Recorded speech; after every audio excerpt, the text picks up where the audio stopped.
Bismillahirrahmanirrahim. Assalamualaikum warahmatullahi wabarakatuh. And a very good day, I bid to all. I am Muhammad Taufik bin Kirham from University of Malaysia Sarawak, Department of Electrical and Electronics Engineering. The title of my journal is Impact of Rain Attenuation in Borneo using Free Space Optic Propagation. The content of my presentation started with the introduction, followed with the scope of work, methodology part, result and discussion, and ended with the conclusion. So for introduction, what is FSO?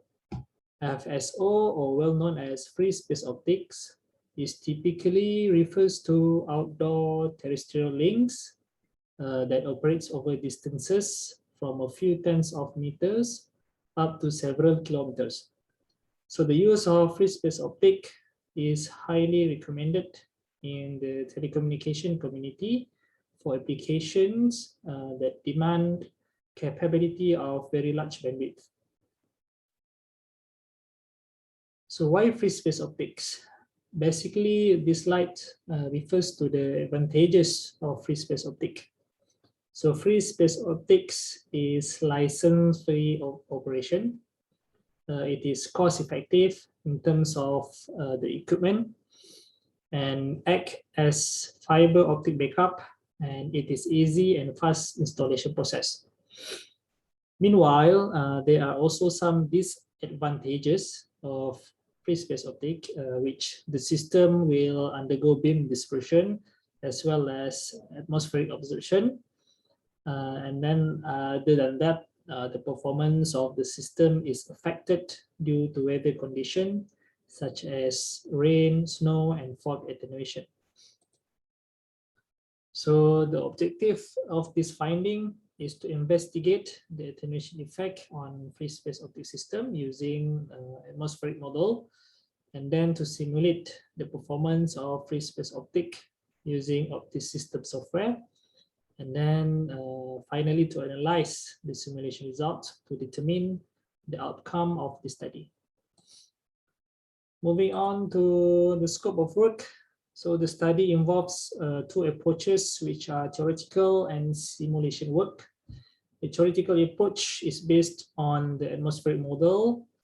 The second approach is based on the simulation work utilizing the OptiSystem 7.0 version.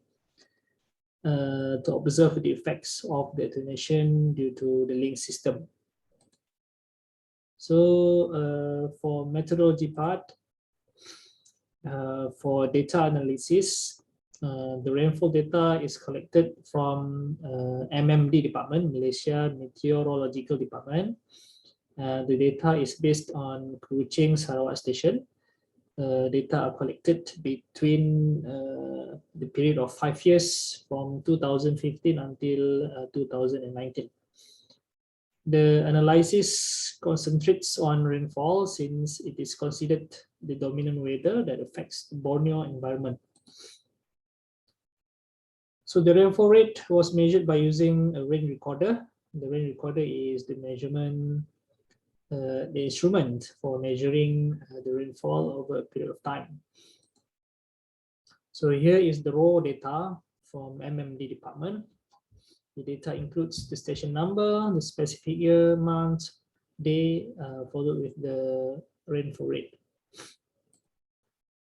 Okay, the raw data is organized and analyzed to provide the average of rainfall rate, as can be seen from the table. The rainfall also can be divided into three parts, which are heavy, medium, and light rain.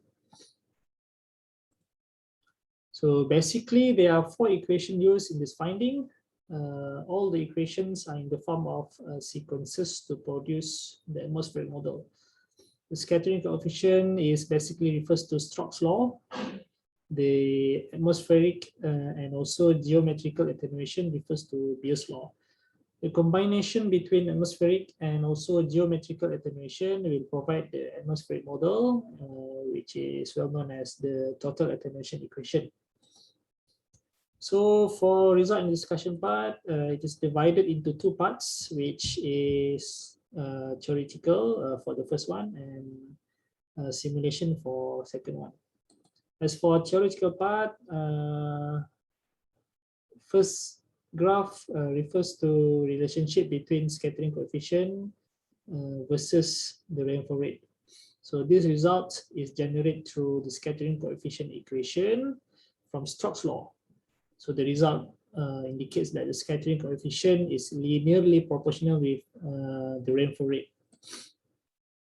Next, the graph illustrates the relationship between total attenuation against the rainfall rate. As for this one, it consists of two different designs in terms of the transmitter and receiver aperture size. From the graph, it is clearly shows that design one has better result because of the smaller size at transmitter aperture and wider at the receiver aperture. All right, next simulation part. For this simulation part, the work utilized OptiSystem 7.0 version. There are three parts need to be highlighted, which involve transmitter, FSO channel, and also the receiver. So at the transmitter, CW laser was used as a carrier signals with iteration of wavelengths involving 785 nanometer and also 1550 nanometer.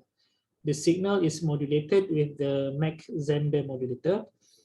The modulated data was then transmitted through FSO channel. In this channel, the range is set to 1 kilometer, the attenuation ranging from 10 to 60 decibel per kilometer. The transmitter and receiver aperture are set to 0.05 meter and 0.25 meter respectively, and also the beam divergence was set to 1 millirad. So the receiver side consists of a photodiode and filter. The decoded signal will then arrive at signal inspection equipment such as BR analyzer and also eye diagram analyzer. The receive power was measured using the optical power meter. So here are the results which are based on the simulation work. The upper part of this slides refers to the visualization of the signal, which are optical spectrum analyzer and also eye diagram analyzer. The lower part of this slide involving two set of graphs which are based on analysis from simulation work. The left graph shows receive power versus the total atmospheric attenuation for a different aperture size. Design one performed much better because of the smaller transmitter and larger receiver for aperture size. The other graph shows the comparison of beam divergence of a received power due to total atmospheric effect for wavelength channel at 785 nanometer and also 1550 nanometer. The beam divergence at 1 millirad is preferable. So here is the prediction of maximum rainfall rate at different link range of free space optic system. It is observed that at short distance, the rainfall rate is higher for free space optic system to pass through with considering receiver sensitivity. As link increases, the rainfall rate will drop. This prediction rate is significant to determine the maximum range laser light able to travel and limit rainfall rate.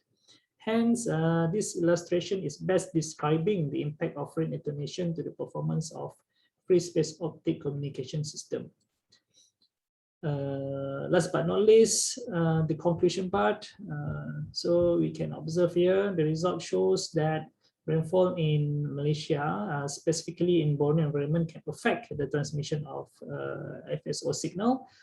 The study of atmospheric model is done based on scattering coefficient, atmospheric attenuation, and also the total attenuation. And finally, the OptiSystem software is utilized to perform the simulation of the system. Thank you.